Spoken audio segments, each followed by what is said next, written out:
Hey, how's it going, everybody? ScottSpreitzer here with DougUpstone. We are DocSports.com, and we're talking NFL wins totals as we continue with this series. And today we got a couple more NFL games. If you missed last week's, you can go back and check it out, obviously.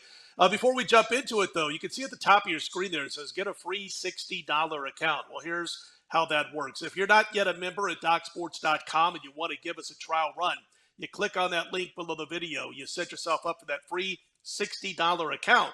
And you can use those free $60 on any of Doug's daily picks, any of mine, anybody else on the roster at DocSports.com, where we, well, not personally, but we have been doing this for over 50 years now, half a century. So be sure to check it out if you wish. Doug Upstone, we're talking a little NFC action.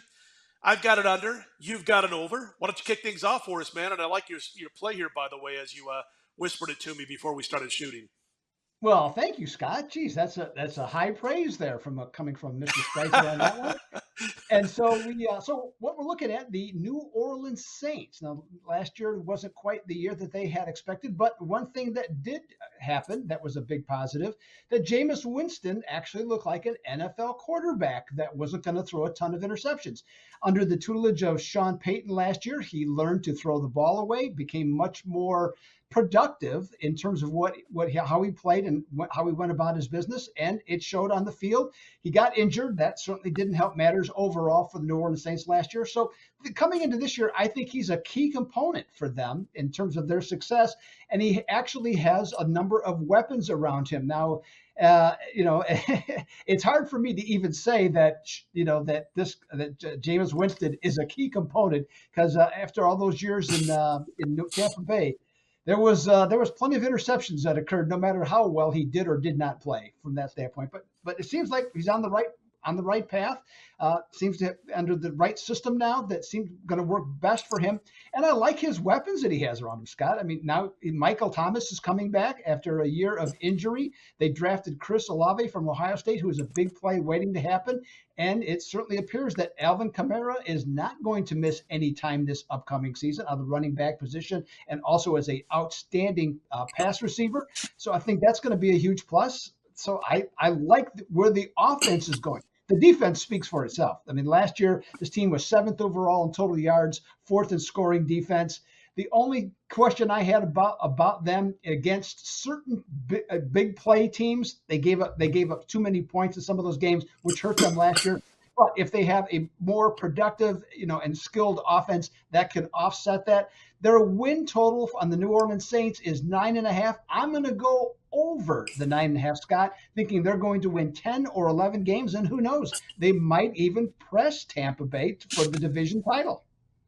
Yeah, I won't be shocked. And you mentioned, Jameis Winston. He's always had the physical tools. It's been a matter of putting it all together.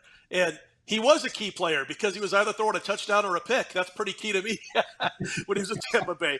But he's got better offensive weaponry around him now than he's ever had. So I do agree with you. I think it's a 10 or 11 win team this year with the New Orleans Saints. I'm going to head to a different division. I'm going to stay in the same conference in the NFC. And I am looking at the Chicago Bears. Now, their over-under wins total is sitting at 6.5. Last year, they won 6 games. Real quick, I want to explain to everybody, when I'm breaking down wins totals before the season begins, I let the books kind of do a little bit of the work for me. I don't, a lot of times people will go back and say, well, they're playing this team and that team, and look how bad or how good that opponent was last year. So, the strength of schedule is gauged on that. And mine is let the books set the wins totals, and then you gauge the upcoming season for the team you're looking at where those opponents have their wins totals set by the guys behind the counter. And that's how you judge a strength of schedule. And I know a lot more people are doing that now than they did, 10 years ago. It's something I started doing about a decade ago, and it's certainly helped. As far as Chicago is concerned, they've got 3 games against teams with wins totals lower than their own this season. 2 of those games are on the road. They're home against Houston, and then they have roadies at Atlanta and at the Jets. Those are the 3 teams that I'm talking about. So I really do believe best case scenario is 2-1, and I won't be shocked if this team is 1-2 in those 3 games. Of course, they open up the season with San Francisco, who I think is going to be really good this year again. Maybe even slightly better than last year with a quarterback who can move and run the football, and that's what they want out of San Francisco. So I think they open with a loss against the Niners. Then they go on the road at Green Bay. So I'm looking at 0-2 out of the blocks for the Chicago Bears. And they've got a really tough travel schedule. Starting in week 4, the Bears play 4 of 5 games on the road. That's not an easy stretch, even if you're playing teams that are kind of in your neck of the woods when it comes to level of difficulty. Their bye week, Doug, isn't until week 14. I mean, the season's basically in or out by week 14. That's a real tough time to get your bye week. They got a young head coach. They got a young GM. They got a second-year quarterback.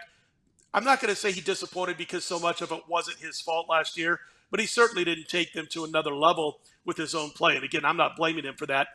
They completely dismantled that roster this offseason. They are looking to gain cap space. I think they want to see improvements out of Fields this year, maybe the team overall a little as far as their play, maybe not so much wins. And then they will go after it a little bit in this next offseason heading into 2023. And then you got a new offense by an offensive coordinator that, doesn't call plays in the NFL before. So it's just a tough situation. Wide receiving core is mediocre. Offensive line has really zero true NFL depth on that offensive line. They picked up a couple new offensive linemen in the last couple of weeks, but I still think they're going to have problems up front. So it's a bit of a concern if you're a Chicago Bears fan, no doubt about it. The schedule isn't overly difficult, but it's a franchise looking towards maybe making moves for next season, not so much this season. And they'll have that salary cap room that I mentioned. 6.5 is the wins total. I think it's going to be tough for the Bears to win more than 5 games this season, Doug. I just don't see it coming. I would have to agree. Maybe the only thing that could save them, and I'm not even sure at this point, if they went back to being the Bears and had Coach Ditka, maybe that would help. There you go. Than that, so, this looks like a real train wreck this upcoming season. The division is still strong. Detroit looks better. I agree with you, Scott, 100%. Bears do not look like a team that's going to bypass 6.5 wins. That's for sure. That team, Hampton, Singletary, Fensick, Jim McMahon, right down the line, they might win an extra game or 2 over this particular team this season. So, and they're a little bit older. Anyway, he's Doug Upstone. I'm Scott Spreitzer. Doug says take New Orleans over the wins total of 9.5. I'm saying take the Bears under the wins total of 6.5. Check out that free $60 account, the link below the video. For Doug, I'm Scott. Let's put him in the win column, everybody. We are DocSports.com.